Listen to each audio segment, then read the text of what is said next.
Imagine being so wealthy that you accidentally crash an entire country's economy.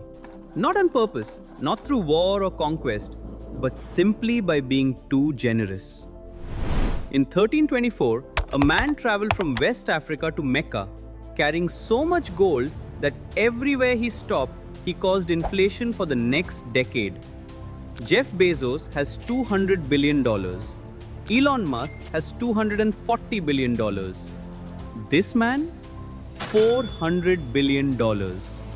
Adjusted for inflation, he may have been the wealthiest human being who ever lived. His name was Mansa Musa, and this is his extraordinary story. Welcome to Hikma Chronicles. Mansa Musa was born in 1280 in the Mali Empire, West Africa. Most people today couldn't point to Mali on a map, but in the 14th century, Mali was one of the richest and most powerful empires on earth. Why? Gold. Medieval Mali controlled some of the largest gold deposits in the world. While Europe struggled through the Middle Ages, West Africa was literally sitting on mountains of gold. Musa became emperor, or Mansa, in 1312. His empire stretched across West Africa from the Atlantic Ocean to the edges of modern Nigeria. It included the legendary city of Timbuktu, which would become one of the greatest centers of learning in the medieval world.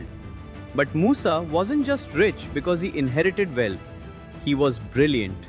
He expanded trade routes, he controlled the salt mines, and remember, in medieval times, salt was almost as valuable as gold. He had both. He ruled over an empire of 40 million people. To put that in perspective, England at the time had about 4 million. Mansa Musa was powerful, wealthy, and deeply religious. And in 1324, he decided to make the pilgrimage to Mecca. That pilgrimage would make him a legend. When most people went on Hajj in the 14th century, they traveled light, maybe a few servants, some supplies. Mansa Musa? He brought an entourage of 60,000 people. Let me say that again, 60,000 people. 12,000 of them were personal slaves, each carrying 4 pounds of gold.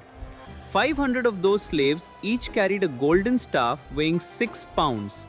He brought 80 camels, each carrying 300 pounds of gold dust. He brought his senior wife, Inari Kunate, with 500 of her servants and maids. He brought scholars, teachers, doctors, and architects. The caravan stretched for miles. When it moved, it was like a city on the march. Now here's where it gets interesting. Mansa Musa was a devout Muslim, and Islamic teaching emphasizes charity, especially during pilgrimage. So everywhere he stopped, he gave gold away. In Cairo, Egypt, he stayed for 3 months.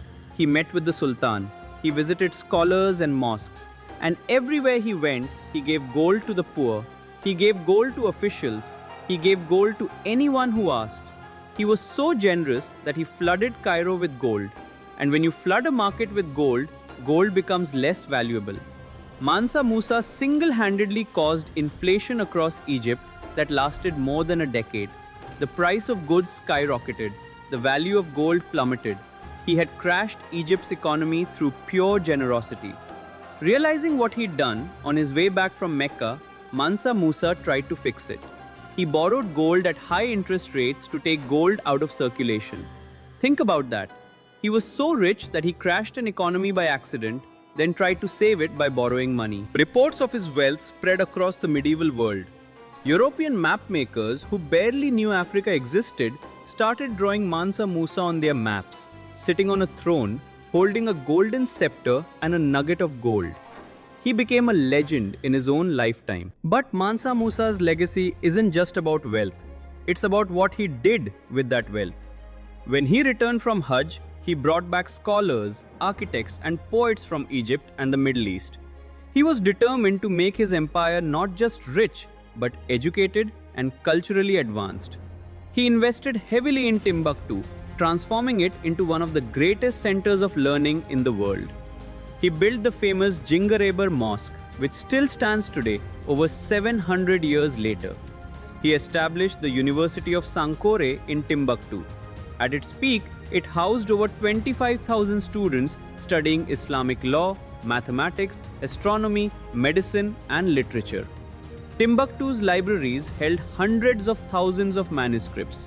While Europe was burning books during the Inquisition, Timbuktu was preserving and creating knowledge. Scholars from across Africa and the Middle East traveled to study there. The city became synonymous with learning and wealth. Even today we say, from here to Timbuktu, to mean somewhere incredibly far away.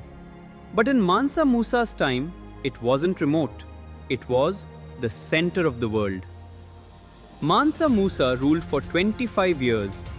Under his leadership, Mali became a beacon of Islamic culture, scholarship, and prosperity. Today, when we think of historical wealth, we think of European kings, Rockefeller, Carnegie, Rothschild. But before all of them, there was Mansa Musa, a black Muslim African king who was wealthier than all of them combined. His story challenges everything we are taught about medieval Africa, about wealth, about power, about who gets remembered in history books. Mansa Musa proved that wealth without purpose is meaningless. He used his fortune to build mosques, universities, and libraries. He turned Timbuktu into a city that attracted scholars from 3 continents. He showed that true power isn't just having gold, it's what you build with it. His pilgrimage to Mecca is still remembered as the most extravagant journey in history. His legacy lived on for centuries after his death in 1337. This is Hikma Chronicles. Every week, we uncover forgotten stories from Islamic history. Next time, we'll follow Ibn Battuta, the medieval traveler who journeyed 75,000 miles across the world without a map. If Mansa Musa's story amazed you, hit subscribe. Share this with someone who needs to know that the richest person in history was a West African Muslim king.